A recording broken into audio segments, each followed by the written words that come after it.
വരാനിരിക്കുന്ന റംസാൻ വിഷു ആഘോഷങ്ങളെ വരവേൽക്കാൻ 10% മുതൽ 40% വരെ ആകർഷകമായ ഓഫറുകളുമായി നിറം ഫാബ് ഒരുങ്ങിക്കഴിഞ്ഞു. റെഡിമെയ്ഡ് വസ്ത്രങ്ങളുടെ അതിവിപുലമായ collection, gents, ladies and kids വെയറുകളുടെ അതിവിപുലമായ ശേഖരം, വിശാലമായ കാർ പാർക്കിംഗ് സൗകര്യം.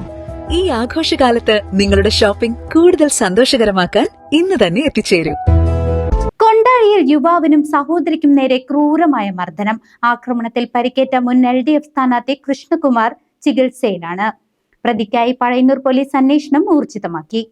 കൊണ്ടാഴി വില്ലേജ് പാറമേൽപ്പടി ദേശം കൃഷ്ണ നിവാസിൽ രാജന്റെ മകൻ കൃഷ്ണകുമാറിനും സഹോദരി കൃഷ്ണകൃപയ്ക്കും നേരെയാണ് ക്രൂരമായ ആക്രമണമുണ്ടായത്.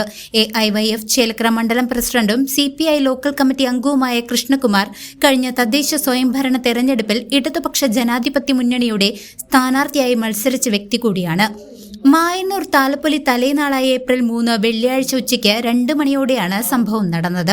കൃഷ്ണകുമാറിന് വീടിന് മുന്നിൽ വെച്ച് പാറമേൽപ്പടി തെരുവ് സ്വദേശിയായ ഗിരീഷ് അസഭ്യം പറയുകയും ഇത് ചോദ്യം ചെയ്ത കൃഷ്ണകുമാറിനെ ഇടിവള കൊണ്ട് ക്രൂരമായി മർദ്ദിക്കുകയുമായിരുന്നു.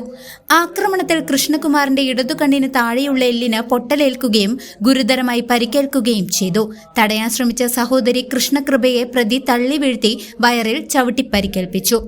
ഇതുമായി ബന്ധപ്പെട്ട് ചേലക്കരയുടെ സ്വന്തം പ്രാദേശിക ചാനലായ CCVയുടെ റിപ്പോർട്ടറുമായി കൃഷ്ണകുമാർ നടത്തിയ ഫോൺ സംഭാഷണം നമുക്ക് കേൾക്കാം. ഞാനിവിടെ വീടിന് ഉമ്മർത്ത് നിൽക്കായിരുന്നു എന്റെ സുഹൃത്തായിട്ട് സംസാരിച്ചിട്ട്.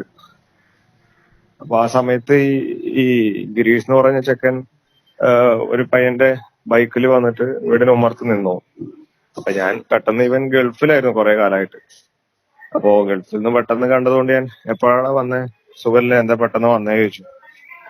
അപ്പൊ അവൻ അതിനെന്തോ കുറച്ച് മസിൽ പിടിച്ചോണ്ട് ഒരു വ്യക്തമല്ലാത്തൊരു മറുപടിയാ പറഞ്ഞേ. അപ്പൊ പിന്നെ അവൻ പറഞ്ഞു അടുത്തേക്ക് വാടാ പറഞ്ഞു.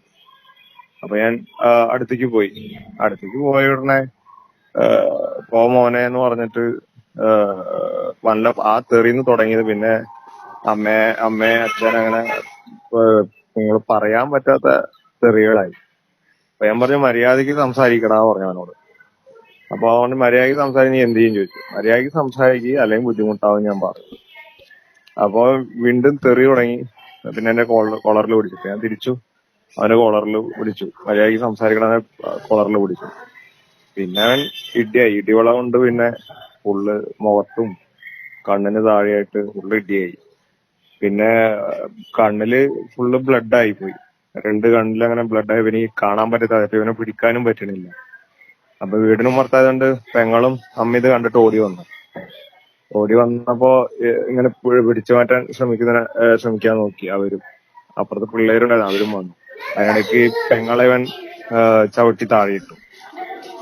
അമ്മ പെങ്ങളുടെ മേലെ കൂടെ വീണു. അമ്മ ഈ ബ്ലഡൊക്കെ കണ്ടിട്ട് അമ്മ തലകറങ്ങി വീണു. അങ്ങനെ ആകെ പ്രശ്നമായി. അപ്പോഴേക്കും ഇവിടെ അടുത്തുള്ള 1-2 ചെക്കന്മാരും പെങ്ങളൂര് ഹോസ്പിറ്റലിൽ കൊണ്ടുപോയി. എല്ല് പൊട്ടിയിട്ടുണ്ട് ഇപ്പൊ ചെറുതായിട്ട്. എവിടെയാണ് എല്ല് പൊട്ടിയിരിക്കുന്നത്? എന്തിന്റെ മുഖത്താണോ? ആ മുഖത്ത് ഈ കണ്ണിന്റെ താഴെയായിട്ട് എല്ല് ക്രാക്ക് ഉണ്ട്. പിന്നെ ഈ മുറികളുണ്ട്. ഒരു മുറി ഈ സ്റ്റിച്ച് ചെയ്ത് പ്ലാസ്റ്റിക് സർജറി ചെയ്തിട്ടുണ്ട്. മൂക്കിന് ചെറിയ CT സ്കാനിലെ മൂക്കിന് ചെറിയ വളവുണ്ട്. എല്ല് പൊട്ടിയിട്ടുണ്ട് എന്നാ പറഞ്ഞത്. സർജറിക്ക് ശേഷം വീട്ടിൽ വിശ്രമത്തിലായിരുന്ന കൃഷ്ണകുമാറിന് ചുമയ്ക്കുമ്പോൾ കഫത്തിൽ രക്തം കണ്ടതിനെ തുടർന്ന് കഴിഞ്ഞ ദിവസം വീണ്ടും ആശുപത്രിയിൽ പ്രവേശിപ്പിച്ചിരിക്കുകയാണ്. സംഭവവുമായി ബന്ധപ്പെട്ട പ്രതി ഗിരീഷിനെതിരെ പഴയന്നൂർ പോലീസ് കേസ് രജിസ്റ്റർ ചെയ്തിട്ടുണ്ട്. ഭാരതീയ ന്യായ സംഹിതയിലെ വിവിധ വകുപ്പുകൾ ചേർത്താണ് പഴയന്നൂർ പോലീസ് കേസെടുത്തിരിക്കുന്നത്. നിലവിൽ ഒളിവിൽ പോയ പ്രതിക്കായി പോലീസ് അന്വേഷണം ഊർജിതമാക്കി. CCV news, Kondazhy.